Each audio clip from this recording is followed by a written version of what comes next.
여러분에게는 어떤 별명이 좀 있으신가요? 저는 어떤 별명이 좀 있었을까요? 한 번씩 좀 나눈 적도 있는데요. 이유는 모르지만 각자 판단해 주십시오. 뭐 너구리다 뭐 이런 식의, 너구리 닮았습니까?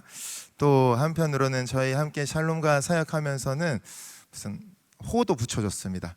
작년이었나요? 감웅이라고 해서 저는 무슨 성웅 이순신처럼 좋은 호인가 했는데 또 뭐 스윗베어를 이렇게 감웅이라고 해서 달콤한 곰이다. 그래서 너구리에서 곰으로 성장했습니다. 여러분에게는 어떤 좀 별명이 있으신가요? 우리 선조들에게는 또 호가 있었잖아요. 다산 정약용 선생님도 계시고, 그렇죠. 그리고 뭐 도산 안청호 선생님도 계시고, 우리가 이러한 호나 별명이 나타내는 것은 무엇인가요?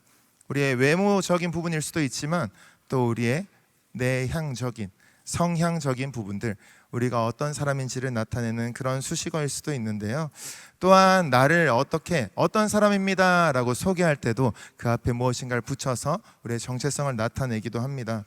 오늘 바울은요, 이 본문을 통하여서 자신의 정체성을 드러내는데요, 1절 말씀 한번 보시면요, 거기에 하나님의 뜻으로 말미암아 예수 그리스도의 사도가 된 바울이다 라고 표현하고 있습니다.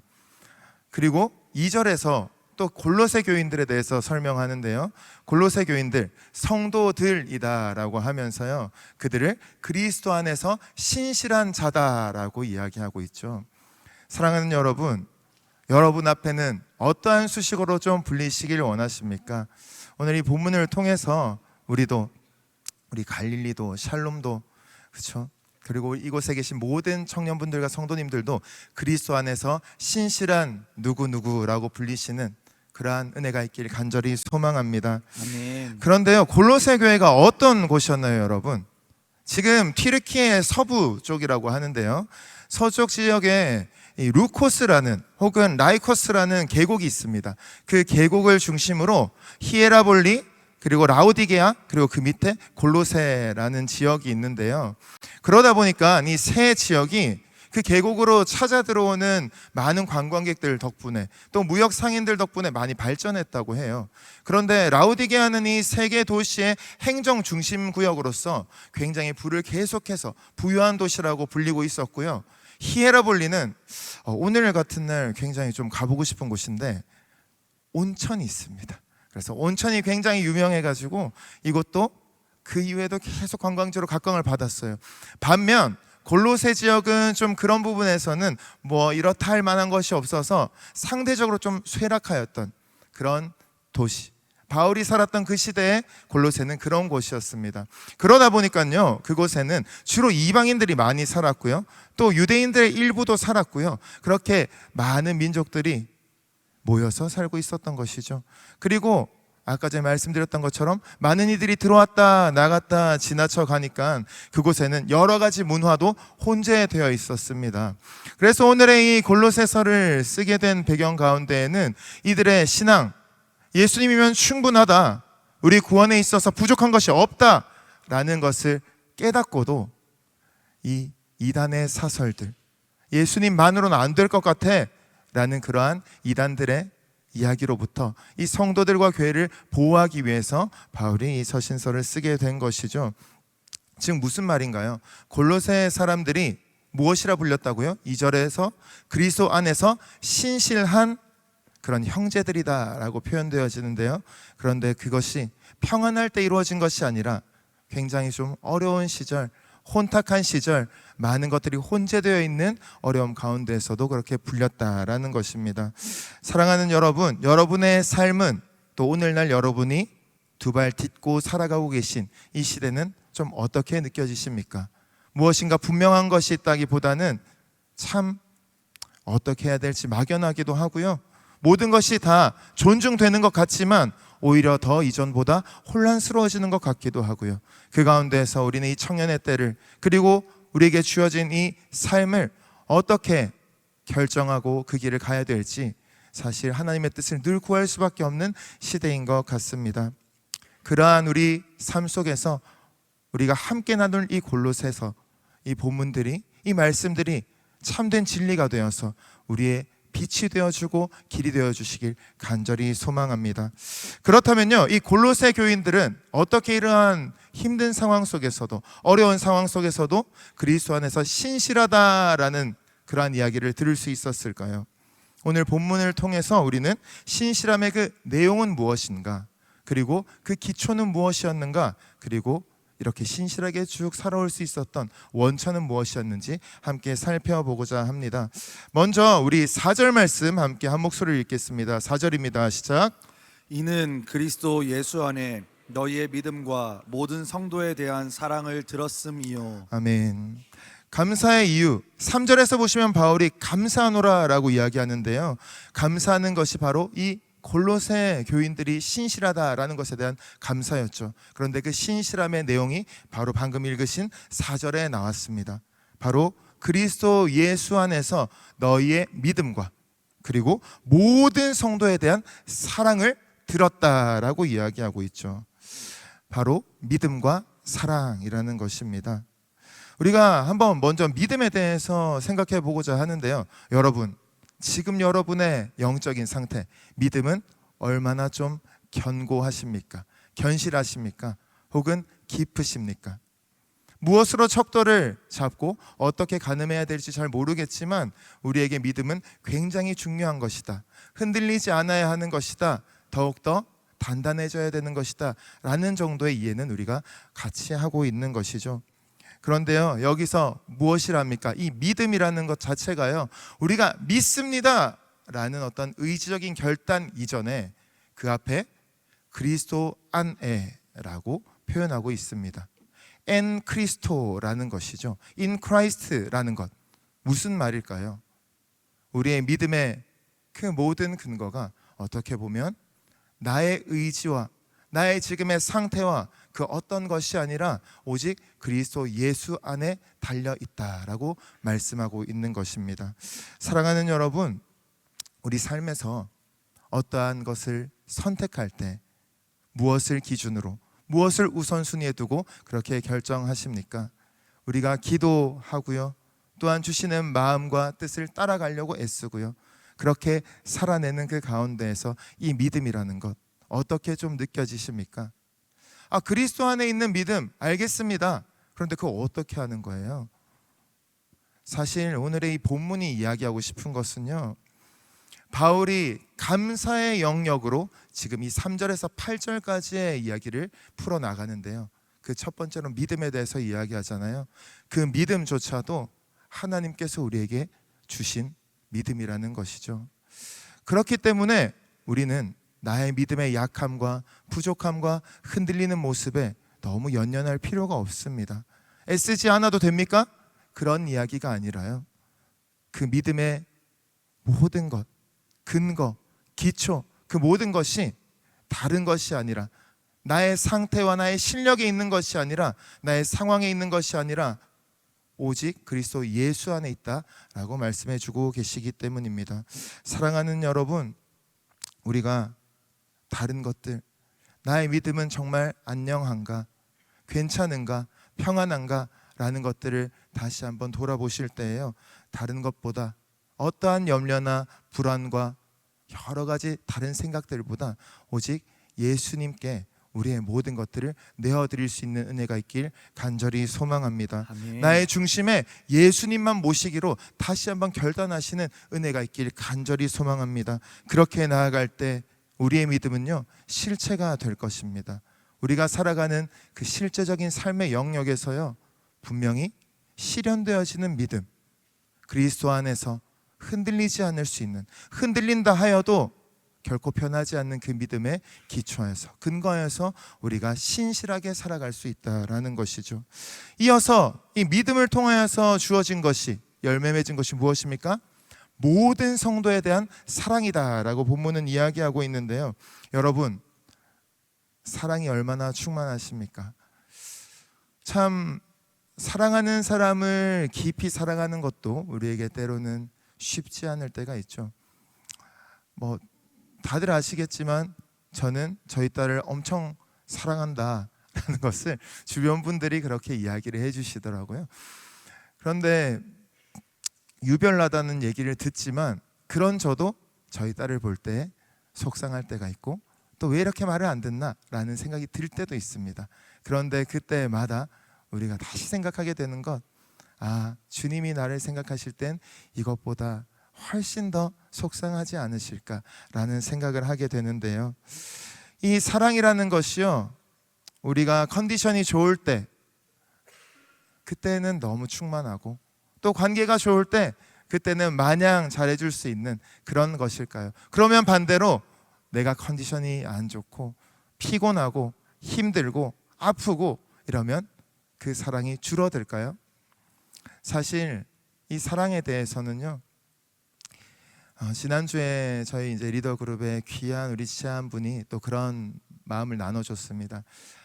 정말 잘 섬기고 싶고 애쓰고 싶다라고 하는데도 목사님, 제 안에 사랑이 너무 없는 것 같습니다. 그래서 어떻게 해야 될지 모르겠습니다 라는 마음을 나눠줬어요. 얼마나 참 감사하고 얼마나 귀하던지요. 그런데 제가 그렇게 대답했습니다. 사실 저도 사랑이 없습니다. 누구보다 사랑이 더 많아야 될 것 같고 더 많이 구하지만 제 안에 사랑이 없어요 라고 하면서 같이 나눴던 말이 무엇이냐면, 저는 그런데 저한테 크게 기대하지 않습니다 라고 이야기했어요. 무슨 말일까요? 애쓰지 않겠다는 게 아니죠. 나의 어떤 성품과 인격의 어떤 것으로 누군가를 사랑하는 것이 아니라, 그렇게 섬기기에는 우리는 너무 부족하고 연약하다라는 거예요. 그래서 저에게 기대를 하는 것이 아니라 저의 하나님께 기대를 하고, 하나님께서 저를 통해서 흘려보내셔야 돼서 저를 세워주셨다면, 하나님, 지금도 그리스도 예수께서 내 안에 살아계시니까 그 믿음의 근거에서 다시 한번 사랑을 창조해 주시고 그 사랑으로 흘려보낼 수 있도록 은혜 더해 주세요 라고 이렇게 이야기했습니다. 사랑하는 여러분, 여러분과 함께 살아가는 우리의 가족들, 또 친구들, 혹은 우리의 지체들 잘 많이 마음껏 사랑해주고 계십니까? 참 쉽지 않으시죠? 정말 사랑하고 이 세상에서 누구보다 사랑하고 그러고 싶은데 정작 그러지 못하는 모습들을 자주 마주하게 됩니다. 그런데요, 오늘 본문은 우리에게 무엇이라고 이야기하고 있습니까? 신실함, 그 내용은 믿음과 사랑이다 라고 이야기하는데요, 그 믿음 자체가 그리스도 안에 있는 믿음인 것이고요, 그리스도 안에 있는 그 믿음이기 때문에 이를 통해서 우리가 사랑을 할 수 있다. 그런데 그 영역, 범위를 어떻게 이야기합니까? 모든 성도에 대한, 이것을 해석할 때에는 모든 그리스도인들에 대한으로도 우리가 볼 수 있는데요, 그냥 우리 공동체, 내 함대, 내 마을, 우리 소그룹, 그 정도가 아니라요, 온 세상에 있는 모든 그리스도인들을 다 사랑할 수 있는 그 정도의 사랑이다라고 이야기합니다. 어떻게 그것이 가능합니까? 바로 그리스도 예수 안에 있기 때문에, 그 믿음으로, 흔들리지 않는 믿음으로 우리가 정확하게 서 있기 때문에, 그 안에 거하기 때문에 이 사랑이 가능하다라는 것이죠. 사랑하는 여러분, 우리가 받은 사랑 어느 정도이십니까? 예수님을 생각하실 때에 우리는 얼만큼 뜨겁게 그리고 설레며 그렇게 사랑하십니까? 사실 우리가 우리 마음의 중심에 있는 그 예수 그리스도를 인식하지 못하고 관계하지 못하고 살아갈 때가 너무 많이 있습니다.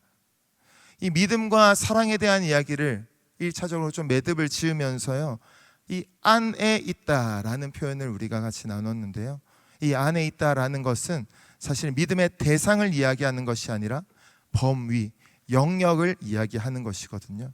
그렇기 때문에 우리가 예수님 안에 있다면, 예수님과 함께 있다면, 우리 안에 예수님이 살아계시다는 것을 정확하게 기억하고, 나의 어떠한 말이 나올 때, 나의 어떠한 감정이 나를 엄습할 때에 그것이 나 혼자 있는 것이 아니라 아무런 힘이 없는데도 예수님, 그쵸? 제 안에 지금도 살아계시죠? 지금 여기 계시죠? 라는 그 고백으로 우리의 시선을 주님께 드린다면, 우리의 어떠함 때문에 흔들리는 믿음이 아니라 그리스도 안에 있는 신실한 믿음으로 날마다 충만한 사랑을 함께 흘려보내며 살아갈 수 있을 줄 믿습니다. 여러분, 어떤 삶을 살고 싶으십니까? 내가 사랑하는 사람, 내가 살아가는 세상, 사랑으로 물들이며 살고 싶지 않으십니까? 사실 오늘의 이 설교의 제목을 정하면서요, 오늘 며칠입니까? 9월 7일이잖아요. 9월 1일, 2일, 3일도 아니고 7일 정도 되면 그래도 가을이겠다라는 생각으로 좀 물들다라는 표현을 썼는데요, 조금 많이 덥죠. 그럼에도 우리가 이 가을을 먼저 준비하고 맞이하는 마음으로 그렇게 그리스도의 신실하심으로 우리가 물들고 그 사랑으로 물들 수 있는 은혜가 있으면 참 좋겠습니다. 그렇다면 이런 신실함, 이 신실함의 기초는 무엇인가요? 결국 하늘에 쌓아둔 소망이다라고 바울은 이야기하는데요, 우리 5절 말씀 함께 읽습니다. 시작. 너희를 위하여 하늘에 쌓아둔 소망으로 말미암음이니 곧 너희가 전에 복음 진리의 말씀을 들은 것이라. 아멘. 오늘 본문을 보시면요, 조금 독특한 부분이 있을 것입니다. 고린도전서 13장에서는 이 믿음과 사랑과 소망에 대해서 어떤 순서로 이야기합니까? 네, 맞습니다. 믿음, 소망, 사랑이라고 표현을 하죠. 보통 그렇게 이야기하는데요, 심지어 그 중에 제일이 사랑이다 라고까지 하는데요, 오늘의 본문은 믿음, 사랑, 소망의 순으로 이야기하고 있습니다. 왜 그럴까요? 이 헬라어 본문을 조금 정확하게 그냥 직역을 해보자면요, 믿음과 사랑은 이 신실함 가운데 그 내용으로서 열매 맺은 형태로 나와 있습니다. 그런데 이것들이 어떻게 열매 맺었는가에 대한 근거, 그 기초가 되는 것을 바로 이 소망을 통하여 믿음과 사랑의 열매를 맺었다라고 표현하고 있다라는 것이죠. 그렇기 때문에 오늘의 이 소망에 대해서, 오늘 본문에 나오는 이 소망이라는 단어에 대해서 제임스 던이라는 신약학자는 이 소망이 곧 복음의 요약이다, 그렇게 표현하고 있습니다. 그렇다면 이 소망을 무엇이라고 바울이 이야기하고 있나요? 하늘에 쌓아둔이라고 하는데요, 먼저 쌓아둔 이 말에 대해서 한번 살펴보려고 합니다. 쌓아두었다, 아포케이메넨이라는 단어를 쓰는데요, 이것은 단번에 이미 다 일어난 것이다 라는 그러한 형태의 시제를 갖고 있어요. 즉 우리에게 이 소망이 이미 주어져 있다, 확보되어 있다라는 것이죠. 소망이 그냥 지금 우리가 획득되어지거나 무엇인가 지금 우리가 어떻게 사는지에 따라서 흔들릴 수 있는 소망이 아니라요, 하늘에 이미 쌓여 있다라는 것이죠. 쌓아두었다라는 거예요. 그래서 한 번역본에서는 stored up이라고 해서 저장해 두었다라고 표현을 합니다. 즉 우리는 이 부분에 대해서 어떻게 생각하시면 되는가? 우리에게 주어진 소망, 지금의 어떠한 끝없는 터널도, 그 어떠한 늪지대에 빠진 것 같은 허우적대는 상황도, 그리고 막연한 안개 자욱한 그러한 나의 삶 그 앞에 있더라도, 그 한가운데 있더라도 우리에게 소망이 될 수 있는 것은 하나님께서 우리를 향해서 그 소망을 하늘에 쌓아두셨기 때문이다 라는 것을 믿으시길 간절히 소망합니다. 그렇게 우리가 나아갈 때요, 이 소망은 그럼 무엇인가 라고 했을 때, 소망, 즉 우리가 믿음과 사랑과 소망을 이야기하면서 예수님을 믿을 수 있는, 그리고 예수님께서 이미 자신의 목숨을 내어 바치셔서 우리를 살리셨다라는 것을 기억할 수 있다라는 것이죠. 그래서 이 어떠한 세상의 것도 이 소망을 흔들 수 없다, 그렇기 때문에 하늘에 쌓아두었다라고, 그리고 이미 쌓아두었다라고 이야기합니다. 이것은 마태복음에서도 그렇고요, 무엇인가를 보자기에 싸서 감추어 놓고, 그리고 천국 또한 감추인 보배 같고 그러한 형태에서 나와지는, 이미 쌓아두었다라는 것을 우리가 생각해 볼 수 있는데요, 예수님께서 우리를 위해서 자신의 목숨을 내어주신 사건이 이미 일어났고, 단번에 일어난 그 사건을 통해서 영원히 모든 인류가 구원을 받게 되었다라는 것을 우리가 기억할 수 있다라는 것이죠. 그런데요, 그러면 우리는 예수님 믿으면 죽어서 천국 갑니다, 하늘에 쌓아두셨으니까 하늘로 가겠네요? 맞습니다. 그런데 거기서 끝나는 것일까요? 한 가지 더 살펴볼 것이 하늘에라는 표현인데요. 하늘에가 아무도 흔들 수 없는 자리다라는 것을 우리가 생각할 수 있는 동시에 또한 하늘에라는 것을 조금 더 깊이 살펴보면 오늘날 우리의 삶의 실제가 되어지는 현재적 소망 또한 주신다라는 것입니다. 이 하늘이라고 하는 것, 그 헬라어로 보면요, 이 하늘이 복수형으로 되어 있어요. 하늘들에 쌓아두셨다라고 되어 있다라는 것이죠. 그 말이 뭘까요? 하늘들이 나오는 그러한 성경이 있거든요. 어떤 성경인지 아십니까? 여러분 아세요? 천국을 이야기하는, 천국이 나오는 성경이 어디죠? 마태복음이죠. 다른 마가복음이나 누가복음에서는 하나님의 나라 바실레이아 투 데우라고 이야기하지만 이 마태복음에서는 바실레이아 톤 우라논이라고 해서 하늘들의 나라다, 하늘들의 왕국이다 라고 이야기하고 있습니다. 즉 이 천국이라는 것, 하늘들의 나라라는 것, 그것이 하나님의 나라다라는 것을 우리가 생각해 볼 수 있다라는 것이죠. 마태복음에서 36번 정도 등장하는데요, 우리가 이러한 표현들을 생각해 봤을 때, 그렇죠, 3장에서는 회개하라 천국이 가까웠느니라 라고 표현하잖아요. 하늘나라, 하늘들의 나라, 그 천국을 생각한다면 그것이 하나님의 나라다라는 것을 우리가 생각해 볼 수 있습니다. 그렇다면 지금 이야기하는 하늘에 쌓아두셨다는 것은 무엇인가요?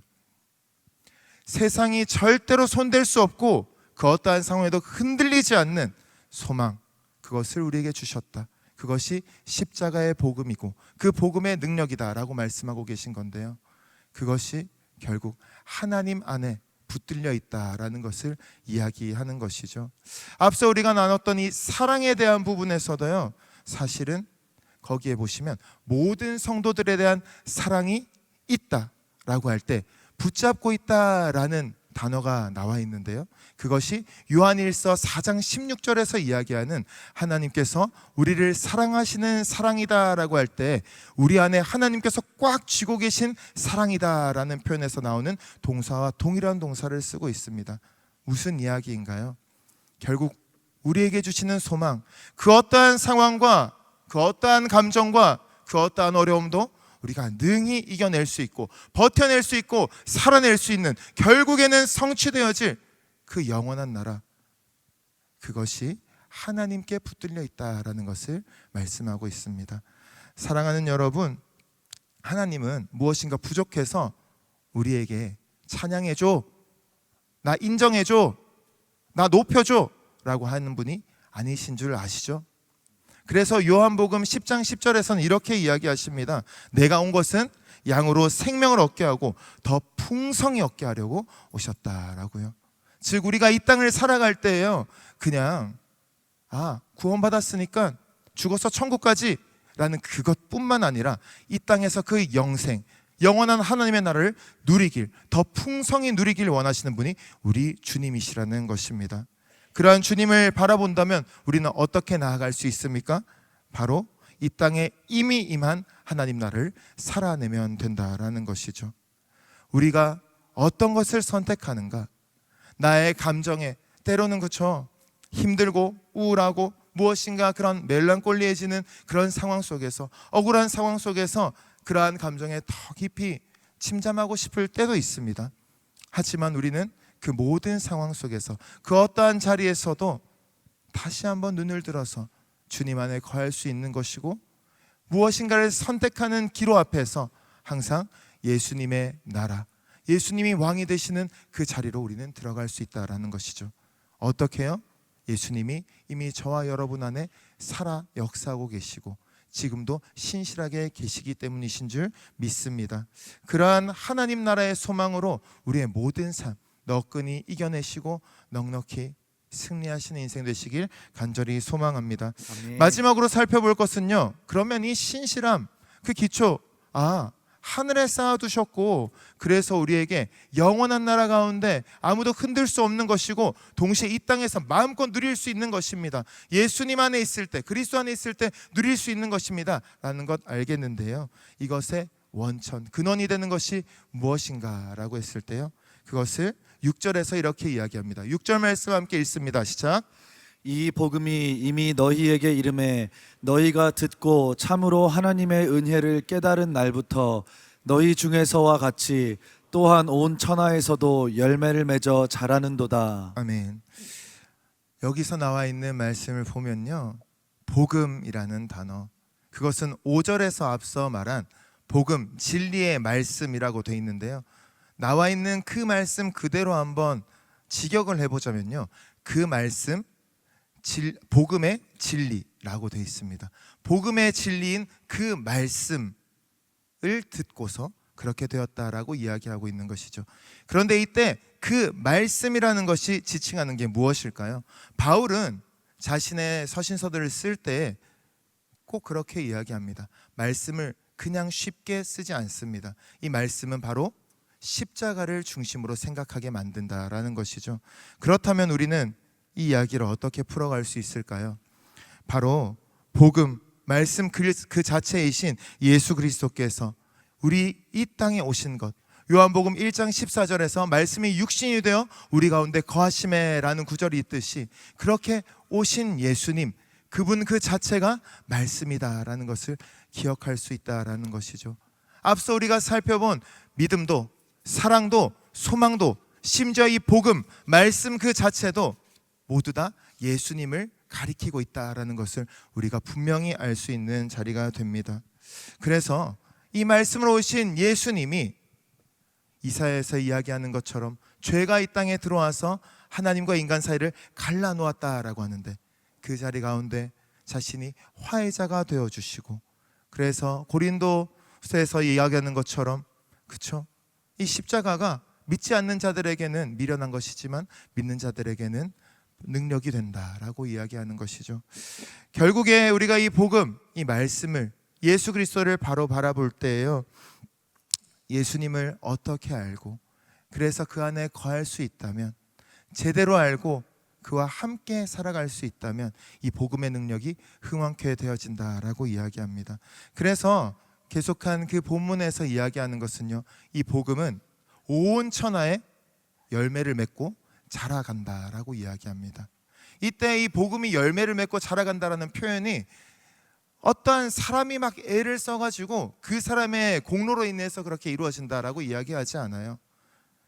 조금 어려운 이야기일 수 있지만 신적 중간태라는 걸 사용하거든요. 무슨 말이냐면 하나님께서 하신다, 복음이 열매 맺고 자라게 하시는 것, 그것은 하나님이 주도하고 계시다라는 것을 정확하게 이야기하고 있는 그 자리가 바로 이 자리라는 것입니다. 우리가 예수님을 믿고 살아간다는 것, 주님, 제 안에 사랑이 필요합니다, 제 안에 복음의 능력이 필요합니다, 주님 더 깊이 알고 싶습니다 라는 고백들이 우리 안에 있잖아요. 그런데 우리가 정확하게 다시 한번 우리의 마음을 내어드려야 할 곳은, 그렇게 알아가고자 하는 애씀과 동시에 내가 마주하는 모든 현실의 순간순간 나의 입술의 고백과 내가 보는 모든 것들과 내 마음의 중심, 내 감정까지도 주님 안에 내어드려야 된다라는 것입니다.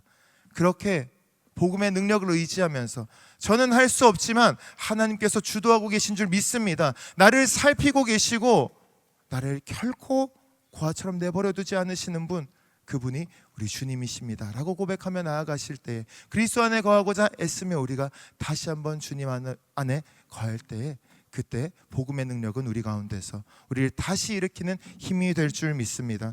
그렇다면요, 우리가 복음을 듣지 못했나요? 그런 것 아니죠. 분명히 복음 정말 많이 들어보셨을 거예요. 특히 우리 갈릴리와 샬롬의 청년들은 더 많이 들어보셨을 거예요. 우리는 정말 말씀에 목숨을 걸고 나아가니까요. 그런데 왜 그러면 우리 안에서 이 복음의 능력이 그렇게까지 온 천하에 열매를 맺고 자라가는 것처럼 그렇게 가기는커녕 내 삶에도 그렇게 힘이 되지 않을까라는 의문, 질문 드시지 않습니까? 이 부분에 대해서 우리는 오늘의 본문에서는 깨달았다라고 이야기하는데요, 무엇을 깨달았다라고 이야기합니까? 6절 말씀해 보시면 하나님의 은혜를 깨달은 날부터라고 표현합니다. 하나님의 은혜, 여러분 어떻게 생각하세요? 여기서 말하는 이 깨달았다라는 것이 완전히 이해했다, 충분히 알게 되었다라는 라는 뜻을 갖고 있는데요. 바로 우리가 각성했다라고 표현할 수 있어요. 그런데 그 각성의 내용이 무엇입니까? 대상이 누구십니까? 바로 우리 하나님이시고 하나님의 은혜라는 거죠. 즉 복음의 역사가 우리가 애쓰고 복음을 전하고 그렇게 살아가고자 그렇게 아둥바둥하는 가운데 우리를 통해서 흘러넘치지만, 그런데 그것을 주도하시는 분이 누구라고 했죠? 하나님께서 주도하고 계시다라는 것을 우리가 확인했는데요. 그렇다면 내 안에서 복음이 살아 역사하는 것도 나의 능력과 실력과 영성이 아니라 하나님께서 지금도 주도하시고 온 천하에도 그렇게 흥왕케 하시는 그 복음의 능력, 그 역사하심을 우리 가운데도 주실 줄 믿습니다. 그랬을 때 우리가 정확하게 각성하고 깨달아야 되는 것 무엇입니까? 하나님의 은혜라는 것이죠. 우리에게 주어진 이 십자가라는, 그리스도의 십자가에 피 묻은 복음이라는 것, 얼만큼 귀하게 여기십니까? 사실 그렇게 값비싸게 우리가 여기지 못해요. 저조차도 순간순간 바쁘니까, 피곤하니까, 할 일이 많아서, 다른 것 때문에 때로는 그렇게까지 매 순간 주님을 그렇게까지 붙들지 못하는 순간들, 늘 회개하고 다시 엎드리게 됩니다. 그런데요, 아까 전에 우리가 본 것처럼 하나님께서 우리를 그렇게 얽매시고 족쇄 채우시고, 골로새서를 통해서도 예수님이면 충분한데 왜 그것도 못해? 라고 하기 위해서 그렇게 우리에게 이 말씀을 주셨을까요? 절대 아니죠. 아직 죄인 되었을 때 우리를 먼저 찾아와 주신 그 주님을 우리는 기억해야 되는 줄 믿습니다. 그래서 바울이 3절에서 감사한다라고 하는 표현은 유카리스투멘이라는 단어를 쓰는데요. 유카리스투멘, 즉 그 가운데 카리스라는 단어가 있어요. 감사한다, 항상 감사한다라는 표현인데요. 감사한다라는 그 단어 가운데 카리스, 은혜라는 말이 들어가 있습니다. 바로 앞에 나오는 2절 말씀을 보시면요, 은혜와 평강을 너희에게 구한다 라고 축복하는데요, 그 앞에도 그리스도 예수의 아버지 되시는 하나님으로부터 말미암은 은혜와 평강을 너희에게 기원한다 라고 표현하죠. 사랑하는 여러분, 언제나 신실하시고 선하시고 살아서 지금도 함께 하시는 그 주님이 나와 지금도 함께 하심을 믿으십니까? 내 삶의 모든 영역을 지금도 주장하고 계시다는 것 믿으십니까? 우리의 신실함은 좀 부족하더라도 그리스도의 신실함으로 우리의 삶을 채워가심을 믿으십니까? 한 가지 이야기를 나누고 좀 말씀을 맺으려 하는데요. 제가 여름에 저희 가족과 함께 베트남에 이제 휴가를 잠시 다녀왔습니다. 이영석 목사님 가정과 같이 다녀왔는데요. 그때 저희 첫째 딸이 시차정을 잘 못한 것 같아요. 그리고 너무 더우니까 낮에 잠이 들어버렸습니다. 그런데 그 직전에 무슨 일이 있었냐면, 이영석 목사님의 첫째 딸이 2살이 더 많거든요. 그래서 엄청 따르는 언니인데, 이 언니가 추파추파 엄청 큰 거를 사서 까서 이렇게 줬어요. 그런데 그 안에 키티 인형이 조그만한 게 있었단 말이죠.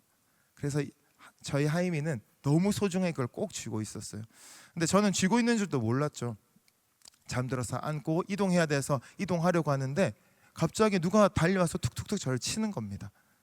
아마 베트남 친구였던 것 같아요. 굉장히 작은 아이가 와서 저에게 이걸 내밀었습니다. 당연히 말은 안 통했을 것이고, 이거 떨어뜨렸다라고 주는 것 같아서 너무 고맙다라고 하면서 받고 그렇게 돌아왔습니다. 저녁에 숙소에서 하이미가 저한테 물어보는 거예요. 아빠, 키티 잃어버렸어요. 키티가 없어졌어요. 키티 하늘 날아갔어요 라고 저한테 얘기하는 거예요. 얼마나 짠하던지 제 주머니에 있는데 그 소망을 제 주머니에 넣어놨단 말이죠. 그런데 하늘 날아갔다라고 하는 거예요. 제가 뭐라고 했을까요? 하이마, 기도하면 하나님이 키티 다시 주실 거야. 우리 하나님 창조주 하나님이시잖아. 아무것도 없는 가운데서도 모든 것 창조하실 수 있는 분이야 라고 이렇게 이야기했어요. 선한 거짓말이겠죠? 그런데요, 저는 그렇게 하이미가 하나님을 경험하길 소망하는 마음으로 그렇게 나눴어요. 그러자 하이미가 기도를 했을까요? 안 했을까요? 안 했어요. 아빠, 거짓말이잖아요. 이렇게 얘기하는 거예요. 하늘나라에 갔는데 어떻게 와요? 라고 이야기하는 겁니다. 그래서 제가 하임아, 아빠 목사야. 목사야, 하임아. 목사님이야. 그러니까 하임이가 기도했을까요? 안 했을까요? 했습니다. 기도했고 그 다음날 하임이는 키티를 만났을까요? 못 만났을까요? 만났습니다. 그런데 너무 아이러니한 것은요, 비행기를 타고 집에 왔어요. 키티가 다시 사라진 겁니다. 어떻게 해야 될지. 저는 오면서 그쵸, 맞아요, 기도하면 됩니다. 제가 기도를 하기 시작했어요. 하나님, 키티 돌려주세요. 어디 있는지 제가 분명히 잘 챙겨놨는데, 분명히 쌓아둔 그 소망처럼 잘 챙겨놨는데 도대체 어디 갔어요? 아무리 뒤져도 안 나오는 겁니다. 저 혼자 아빠 뭐예요? 하는데 계속 가방을 뒤지고 몰래 뒤지고 그렇게 집에 왔는데 안 나왔어요. 그리고 그날 결혼식이 세 군데 있어가지고 다녀왔는데 키티가 나타났을까요? 안 나타났을까요? 나타났어요. 네, 빨래를 하다가 어디선가 나온 거예요. 제가 여러분께 기도하면 키티도 돌려주시는 분이 하나님이십니다, 이 얘기를 하려고 할까요? 그런 거 아니죠. 우리 하나님은요 정말 신실한 분이십니다. 제가 저희 딸에게 잘해주고 싶은 것보다, 해줄 수 있는 능력보다 훨씬 비교할 수 없을 만큼 완전히 크신 분이시고 완전히 신실하신 분인 줄 믿습니다. 그렇기 때문에 우리에게 무엇인가를 요구하실 때에, 기도하길 원하실 때에, 하나님을 더 찾기를 원하실 때에 무엇인가 부족해서 그러신 게 아니에요. 더 행복하길 바라시고요, 그 사랑을 더 누리길 원하신다라는 거죠. 그래서 우리에게 오늘의 이 본문도 예수님 더 잘 믿어라, 그래야 복 받는다 라는 이야기를 하기보다 이미 내가 너무 사랑한다, 이미 내가 너 안에 있다, 그러니까 너무 힘들어하지 말고 나를 한번 다시 바라봐주고 다른 것 아니라 예수님 안에 거하길 간절히 원한다, 그러면 모든 것이 해결될 것이다 라고 속삭이고 계신 것이죠. 진짜 말씀을 맺겠습니다. 사랑하는 여러분, 오늘 이 본문의 마지막에서 에바브라라는 사람이 나옵니다. 그를 한 단어로 표현하면 피스토스라고, 신실한 자다라고 이야기하는데요, 그리스도 안에 믿음이라고 하는 믿음은 피스티스라는 믿음이라는 단어로 주어져 있습니다. 그런데요, 오늘 우리가 이야기한 2절에서 말하는 그리스도 안에서 신실한 자들이라는 신실한은 피스토이스, 즉 피스토스의 복수형으로 되어 있어요. 신실한 자들, 믿음, 그리고 신실한 자라고 불리는 에바브라까지, 모든 것 가운데 하나님께서 주도하고 계시고요, 하나님의 은혜로 우리의 삶을 살피시고 계십니다. 사랑하는 여러분, 이 가을에 에바브라의 신실함도 아니에요, 바울의 신실함도 아니에요, 오직 그리스도의 신실함으로 물들어가는 아름다운 날들 되시길 간절히 축복합니다. 그래서 우리 안에서 믿음이 견실하여지고 사랑이 충만하여지고 그 가운데 예수님이면 충분합니다. 그 누구도, 그 어떤 말도, 그 어떤 상황도 우리를 감히 흔들 수 없는 완전한 소망, 자신의 모든 것 내어주셔서 우리를 사랑한다라고 확증하시고 생명 주신 그 주님으로 충분한 시간들, 충만한 시간들 되시길 간절히 소망합니다. 우리 말씀을 생각하시면서 찬양하실 텐데요, 날 살피시는 주라는 찬양으로 함께 나아가고자 합니다. 우리의 모든 삶, 다 헤아릴 수 없는 때에도 신실하신 우리 주님이 우리를 붙들고 계신 줄 믿습니다. 그러한 하나님을 이 시간 다시 한번 바라보시면서 우리가 믿음으로 고백하겠습니다. 날 살피시는